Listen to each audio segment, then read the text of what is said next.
The grand ballroom glittered with gold chandeliers and polished marble floors, filled with the city's richest and most powerful. But when the doors opened, silence swept across the room.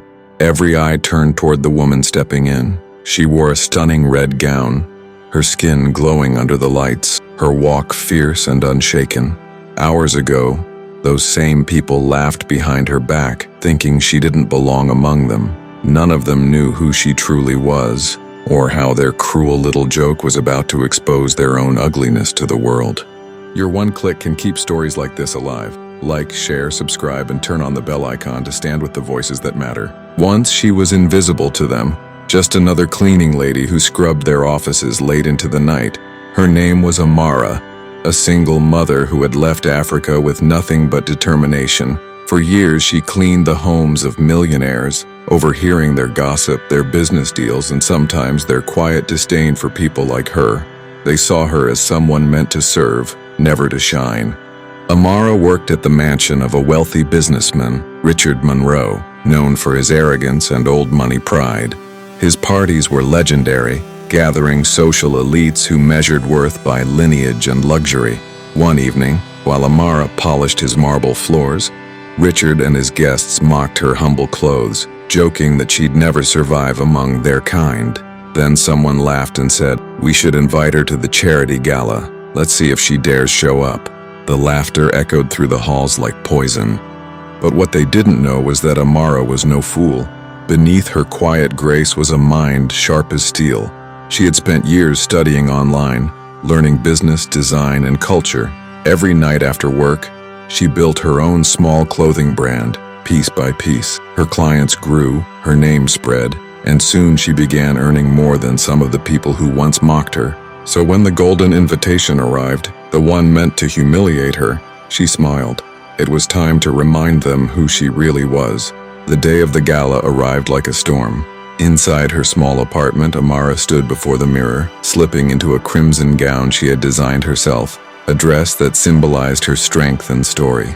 Its deep red fabric shimmered like fire under light, and its perfect cut turned every thread into confidence. She wasn't just attending their world, she was about to redefine it.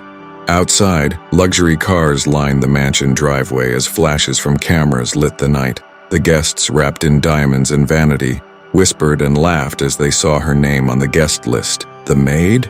Surely she won't come, someone sneered. But when the doors swung open and Amara stepped inside, the laughter froze.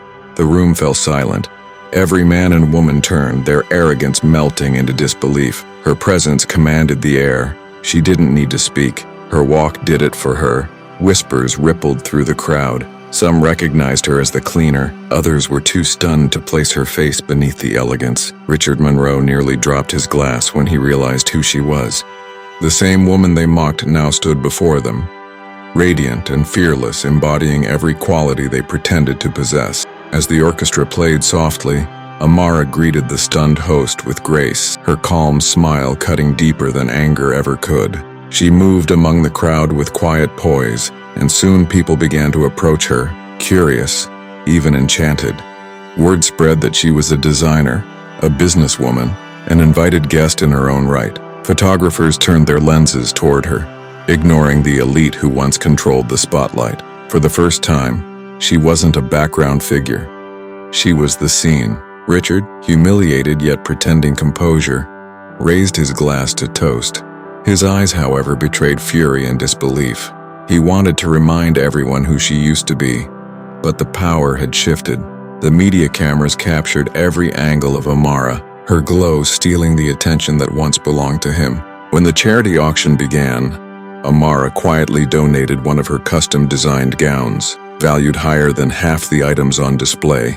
Gasps filled the hall as her name appeared among the top donors. Suddenly, she wasn't a maid in their memory. She was a symbol of triumph, the very definition of elegance earned, not inherited. The moment became explosive when a journalist asked about her brand. Her story spilled across social media within hours. African immigrant turns mockery into majesty. People online celebrated her rise, while those who once laughed at her avoided her gaze. Richard's wife, once among those who mocked her accent, approached Amara with a trembling smile offering praise. The power dynamic was unrecognizable. The room that had once seen her as invisible now saw her as untouchable. As the night faded, Amara stepped onto the balcony overlooking the glittering city. The air was cool, peaceful, almost unreal. Behind her, the Gala buzzed with talk about her designs, her grace, but she didn't need their validation anymore. She had faced the people who mocked her and walked away not with revenge, but with dignity. The next morning, newspapers featured her photo beside the elites who once sneered at her. Her brand sales skyrocketed overnight. Investors reached out, and young women across the world shared her story as a beacon of hope. Amara had turned humiliation into history. She proved that class isn't worn. It's earned through resilience and grace. The joke that was meant to break her became the stage that crowned her. And somewhere deep inside, those who laughed at her were left asking themselves the question that echoed in every viewer's heart. What if the person you look down on today becomes the one you stand beneath tomorrow?